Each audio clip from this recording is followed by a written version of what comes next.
everybody. Welcome to the Glint Standard podcast.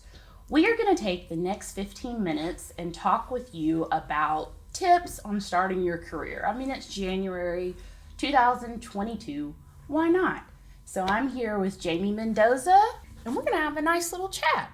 Wonderful. Right? Yes. Yep. So, can't wait.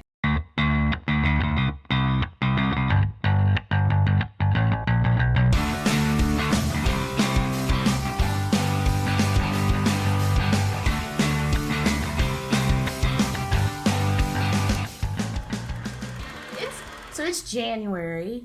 I mean, I think it's perfect. New start, new beginnings, new perspectives. On the job hunt right now before you graduate in May, you know. So what if, Jamie, we could do a redo? What if you and I, or let's just pretend, like we could go back to the January before we graduated from college? Mm-hmm.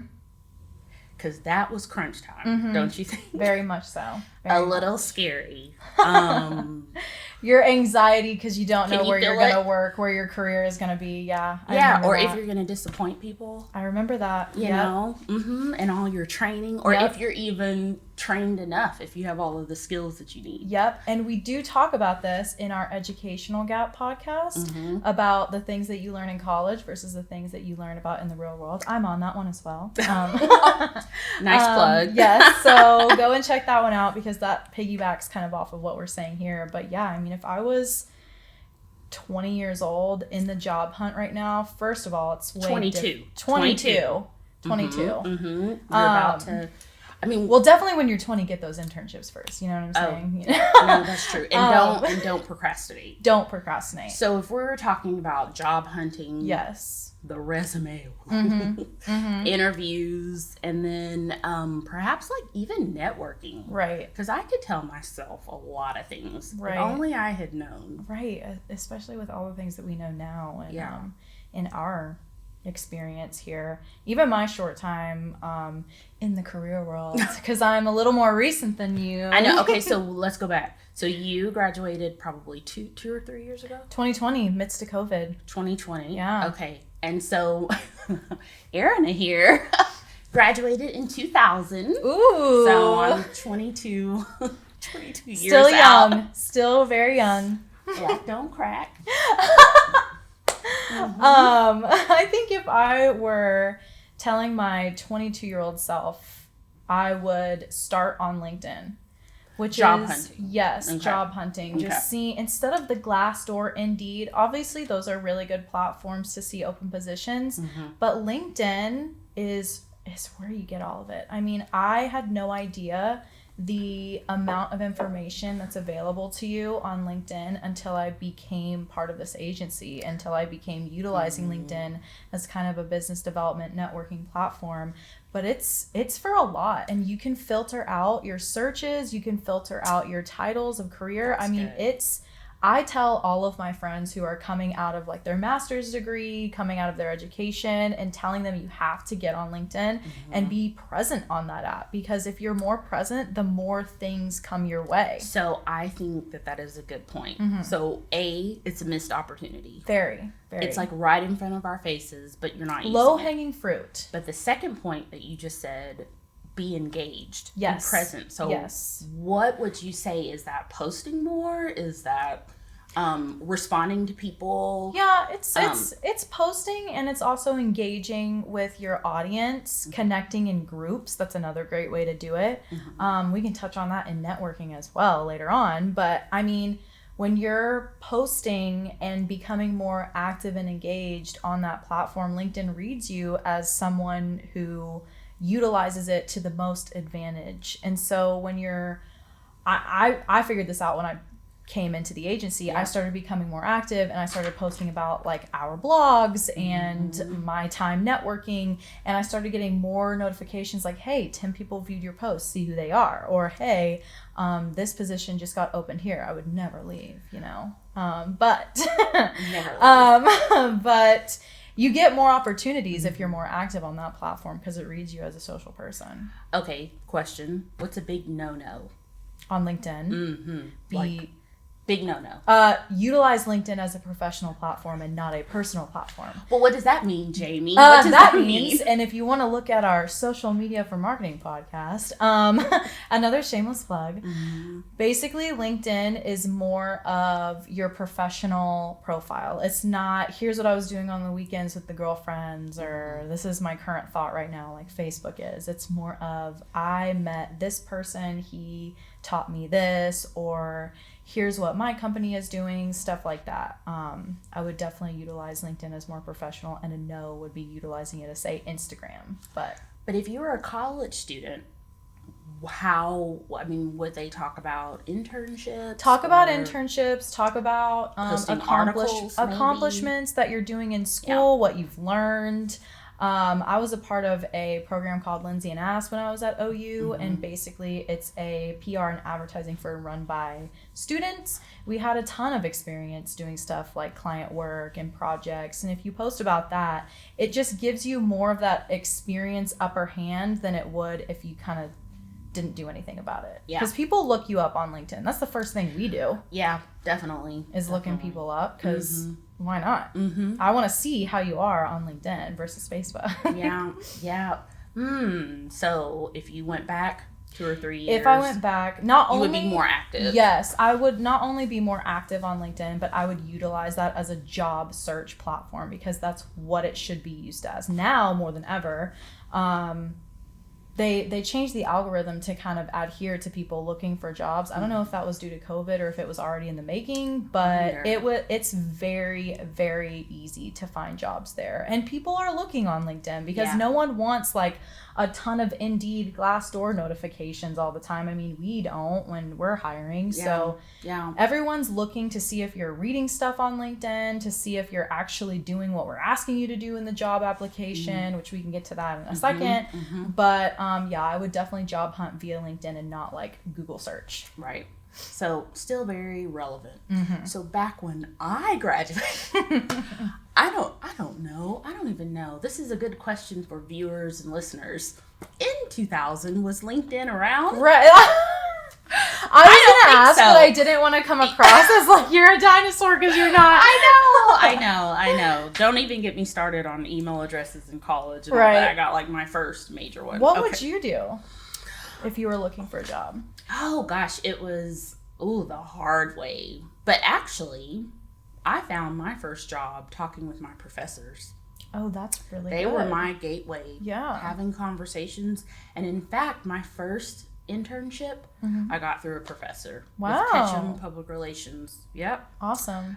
So that was because they knew people in the industry. And they do, yeah. And if you got really close with them, then they would refer you because they didn't want to be embarrassed. It's a great connection, yeah. So really, that's what happened. So key is get close with your professors, get on their nice side, and then LinkedIn. And LinkedIn. Those are good ones. Yes. Those are good. All right, so what about a resume and interviewing? Ooh. What would you tell 22-year-old Jamie? So let's start with the resume. It's funny because you hear a lot of different tactics in school, because I know we even had like a resume building class where it was like, here's what you should do, which was, it was more of like a seminar versus like a class for an entire semester, but seminar really, where it just spoke about what you need to put on it. Should you put your photo on there? Should you write in like paragraphs? The answer is no. Don't write in paragraphs. Oh, absolutely. Write in bullet points. So let me just preface this by saying what I say during this, as we're talking about this, will be from a person who has 25 years of experience and has hired people or, I have big opinions. So keep going. Let's keep going. So photo. Yes. Don't write in paragraphs. Don't write in paragraphs. Make it clean and concise, obviously, but that's the resume for you. Yeah. I know you have more opinions on that than I do. Thanks, since you asked, which you really didn't. The first thing is please write complete sentences when appropriate. Have a subject, a verb. I will think you're an idiot if you don't. That's just it. Keep it short, concise. 2 pages. Oh, I have a good tip now that I'm thinking about it. Oh, Go okay. on. 2 pages. Put maybe the last 3 to 5 years of relevant work experience. And then also, this is kind of a pet peeve of mine. So this is very particular, so don't laugh. But you know how you were talking about no paragraphs, Right. listing bullet Right. points and things like that. Okay. Have your bullet points, but start each one with an action verb. That was going to be my tip. Yes. I mean, and make it consistent. Everyone should have that. Like, developed. Yes. And then on your current job, it should be in the present tense. Yes. Like my tip. Develops. My tip was definitely going to be use your skills applicably is not the correct word. Okay. Not a correct word. But apply your skills in complete sentences with action items. Like developed Microsoft Suite skills to efficiently execute outlines for this, or whatever. That's what I learned because everyone knows you can use Word. Yeah, I know. Like how did you use it to your best advantage? Yeah. What are you going to provide me as your employer that's valuable that I don't know how to do? So true. That would be my tip for resumes. So true. What about interviewing? Don't curse.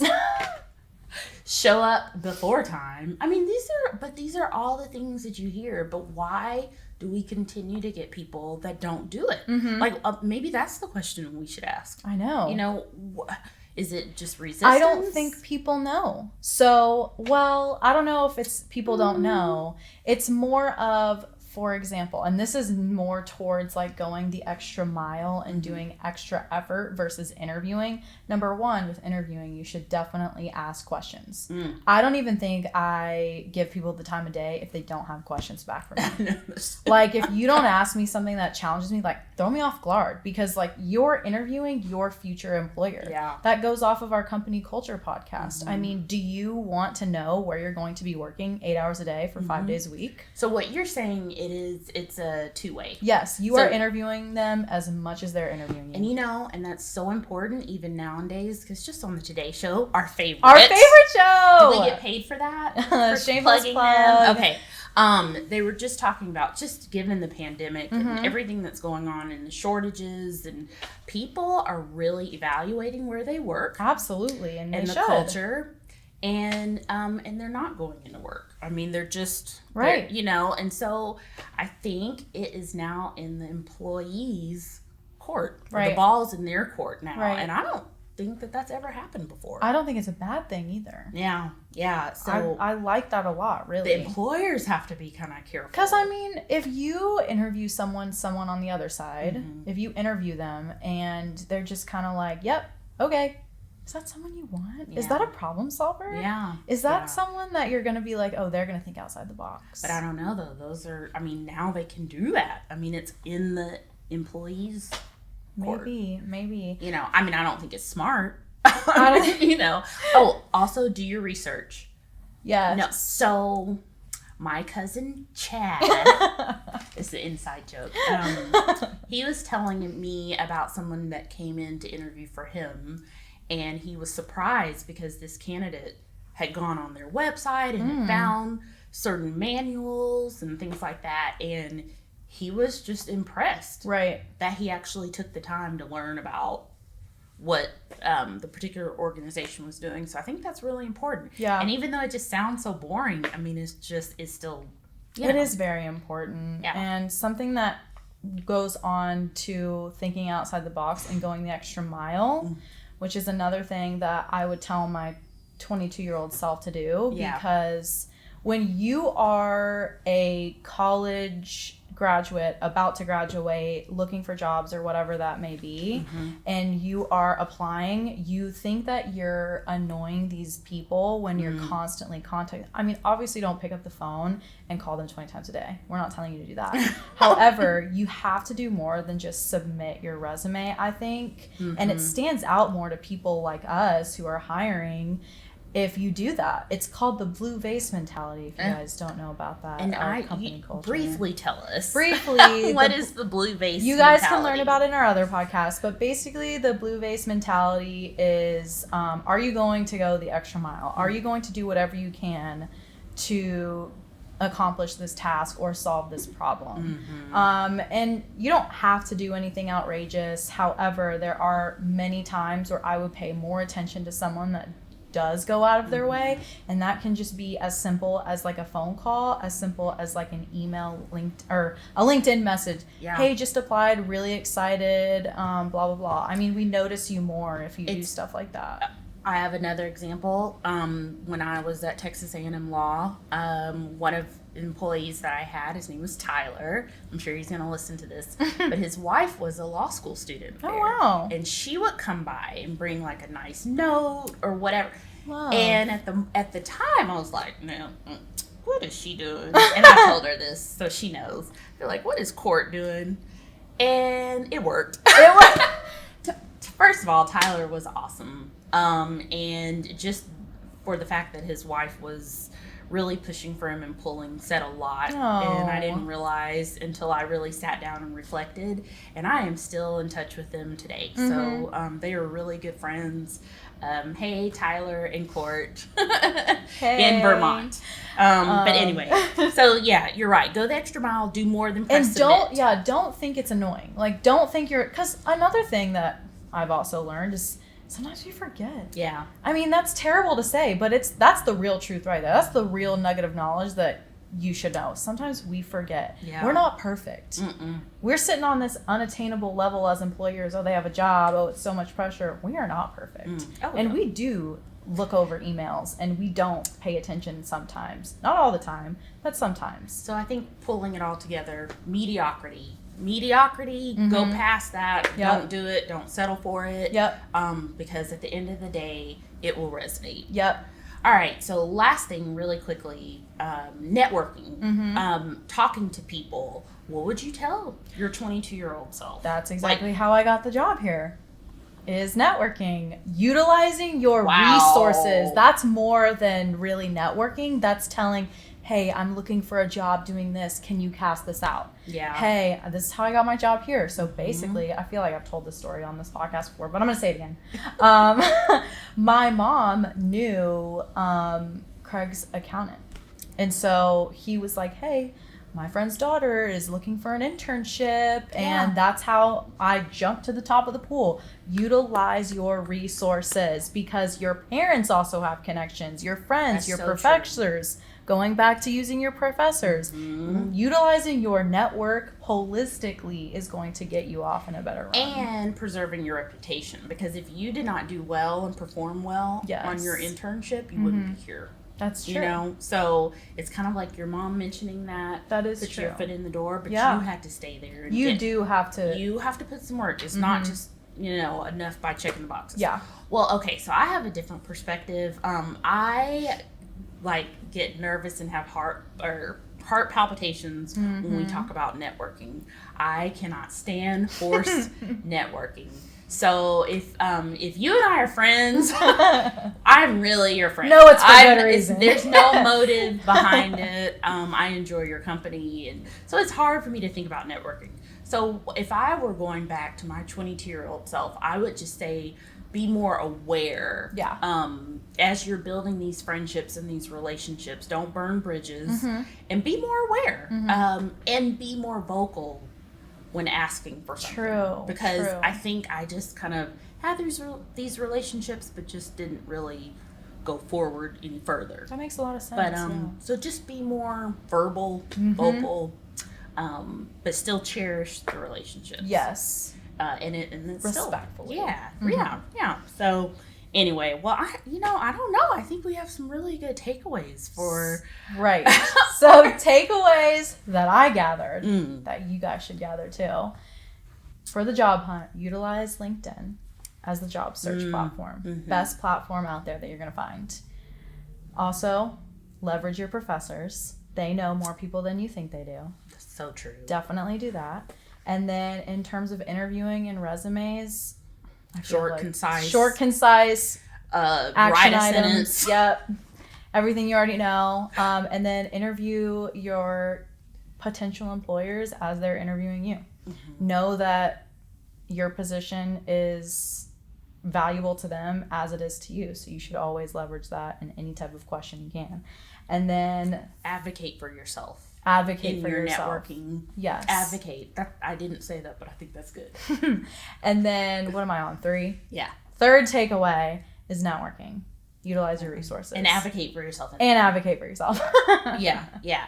So, new year, it's January. We know a lot of college grads or soon-to-be college grads will be entering the workforce. So, we were just really wanted to give you some tips and some advice. And it was kind of good to go down memory lane to think about what we would tell ourselves. Especially now with the knowledge that we know.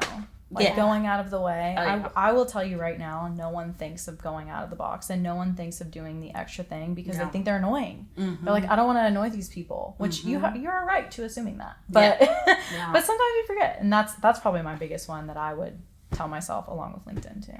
And I don't think that we've told our listeners or viewers anything different than they've heard. But if this helps validate From some someone of it, on the inside. then I think we've done our job. Yep, absolutely. All right. Well, thanks for joining us today. The Erin and Jamie show. We're gonna take over. Yeah. And have a good 2022. But you know what? We'll be back soon. Happy New Year. Yeah. We'll be us. back. Yeah. Talk about a lot more. Thanks for listening. Bye. Please give us a thumbs up below if you like this episode, and feel free to leave us any questions or comments you may have. To check out our past episodes, do so here. Subscribe to our channel below.